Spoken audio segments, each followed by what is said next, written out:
Vamos falar nesse vídeo sobre portas lógicas na computação quântica. Eu sou o Daniel Carvalho, aluno do curso de Física da UFSM, orientado pelo professor Dr. Jonas Maziero. Iniciamos com a seguinte pergunta: o que é uma porta lógica? A porta lógica também ela é conhecida como circuitos lógicos. Então, elas são utilizadas em dispositivos que operam e trabalham com um ou mais sinais lógicos de entrada para produzir uma única saída, dependente da função implementada pelo próprio programador no circuito. Normalmente, elas são utilizadas em circuitos eletrônicos, por causa de situações em que os sinais desse tipo de circuito podem apresentar duas situações. Uma, a presença de um sinal, que a gente pode interpretar como o número 1, ou quando não tem sinal nenhum, que a gente pode utilizar como representação 0. Então, dessa forma, a gente começa a trabalhar com os tão famosos números binários, que é aquela sequência de zeros e uns que, principalmente, os computadores utilizam como linguagem principal. Para a gente entender melhor como funcionam as portas, a gente precisa entender também o mecanismo básico de como funciona a computação quântica. Tá. De início, vamos relembrar aqui o funcionamento da polarização do fóton. Então, o fóton pode ser emitido aqui da esquerda para a direita, e ele não polarizado, ou seja, o seu campo eletromagnético ele não está numa só direção. Ele está vertical, na horizontal, aqui na diagonal, mas quando ele vem e passa por um filtro que deixa somente as verticais passarem, ele se torna polarizado. Pode ver aqui que ele sai somente na vertical. Neste caso específico, a gente usa essa simbologia para simbolizar que este fóton ele é polarizado verticalmente. Então essa barra e esse V aqui, tá ok? Numa situação similar, a gente vem um fóton não polarizado aqui, passa por um filtro que agora só deixa passar fótons na horizontal, e isso faz com que esse fóton fique polarizado na horizontal, e a gente utiliza esse mesmo símbolo, o H, para poder representar este fóton na horizontal. Na comunicação quântica, a gente pode utilizar a polarização horizontal para representar o 1 e a polarização vertical para representar o 0. Isso aqui não é uma regra, a gente pode utilizar a polarização horizontal para representar 0 e a vertical para 1. Mas nesse caso, nesse esquema didático, vamos utilizar horizontal equivale a 1, vertical equivale a 0. Vamos pegar um exemplo. Então aqui nós temos vertical, vertical, que equivale a 0, 0. Horizontal, que equivale a 1. Vertical equivale a 0, horizontal equivale a 1. Então, esta sequência de fótons equivale a esse número binário 00101, que cada fóton representa um bit. E assim se passa a informação na computação quântica, através dos fótons polarizados.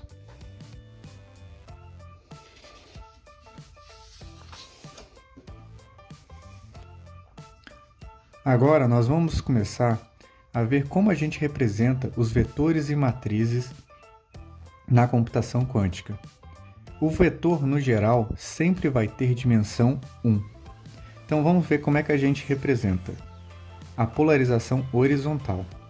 Então a polarização horizontal, que é representada por esse símbolo aqui, nos vetores ela fica aqui.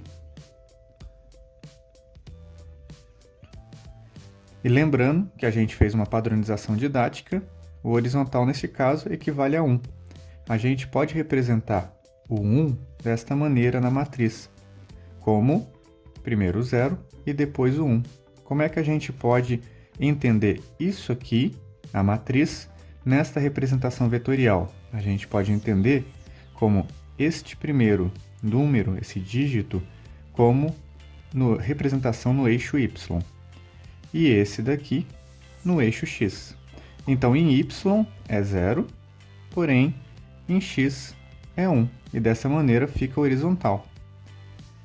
Aqui, na polarização vertical, ficaria desta maneira.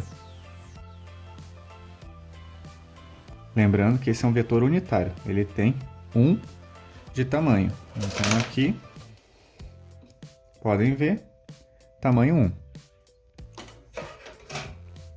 E na matriz, naquele caso esquemático que a gente padronizou que a vertical é 0, ela representa 1 e 0, que é exatamente o oposto do anterior. Então, y é 1 e x é 0. E dessa maneira, fica na vertical. Nós temos o caso, na computação quântica, de um estado de superposição. O que quer dizer isso? Que ele está tanto na vertical quanto na horizontal ao mesmo tempo. Então, como ficaria isso? A gente teria um vetor nessa direção. Aí, ó, decompondo,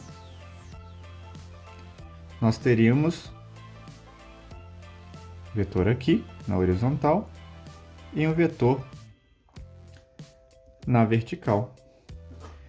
Se a gente for fazer aqui com ângulo de 45, aqui vai ficar 1 sobre raiz de 2, 1 sobre raiz de 2, e esse vetor é 1. Então, dentro da simbologia, a gente pode colocar, quando for diagonal direita, assim, nós representamos com o símbolo de mais, que ele está em superposição, diagonal direita. E se for na direção oposta, a gente representa por essa simbologia com o menos.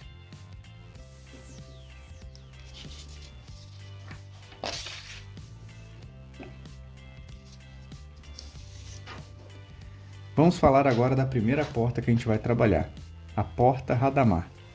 Ela basicamente é utilizada para fazer superposições. Então a porta, quando a gente vai no IBM Quantum, é representada dessa maneira. É um quadrado com um H dentro. O que a porta Hadamard faz? Ela basicamente, a porta Hadamard é esta matriz. Então, a gente vai nada mais do que fazer multiplicações de matrizes. Vamos pegar um exemplo como é que funciona no IBM Q. Sempre a gente vai ter essa linha. Então, de início, cada qubit, esse é o qubit 0, ele sempre inicia no estado 0. Lembrando que o estado 0 é aquela matriz 1 e 0. Então, ele sai daqui e quando ele encontra essa porta H, que a gente pode colocar, ele simplesmente faz uma multiplicação. Então, ele está no estado 0, 1 e 0, que a gente já viu anteriormente, e a Hadamard nada mais é, se a gente for fazer essas multiplicações cada um, esta matriz. Então, a gente faz a multiplicação da Hadamard pela porta, pelo número 0, pelo vetor 0, tá ok? Só que, o que acontece na representação na IBM Q é assim que aparece, como se fosse 0 multiplicado pela Hadamard, mas não. Quando a gente vê isso, a gente tem que inverter. Então, a gente coloca a Hadamard aqui e o vetor no estado 0 aqui, para a gente poder executar exatamente a multiplicação de matrizes. E quando a gente vai executar, ó, 1 raiz de 2 vezes 1 é igual a 1 raiz de 2. E 1 raiz de 2 vezes 0 vai dar 0, não adianta. Agora vamos ver para ver quem vai para cá. 1 raiz de 2 vezes 1, que é 1 raiz de 2, e menos 1 raiz de 2 vezes o 0, que é 0. Então, basicamente, a gente vai ter exatamente esse resultado depois de aplicar a porta Hadamard. O que simboliza isso aqui? Aquele mais que a gente viu anteriormente. Vou colocar aqui este caso aqui, que é uma superposição na diagonal direita. Então, a gente saiu do estado 0, lembrando aqui, saiu deste estado, polarização vertical, para este estado. Então, a Hadamard, a porta, nada mais é do que uma multiplicação de matrizes que a gente vai conseguir sair de uma polarização ou horizontal ou vertical para uma superposição. Então é exatamente isso que a gente fez. Então aqui, neste caso, a gente estava com a polarização vertical e saiu com um estado de superposição, que é composta tanto por um vetor horizontal quanto por um vetor vertical que dá essa superposição, porque eles estão nos dois estados ao mesmo tempo. Vetorialmente a gente representa esse vetor na diagonal.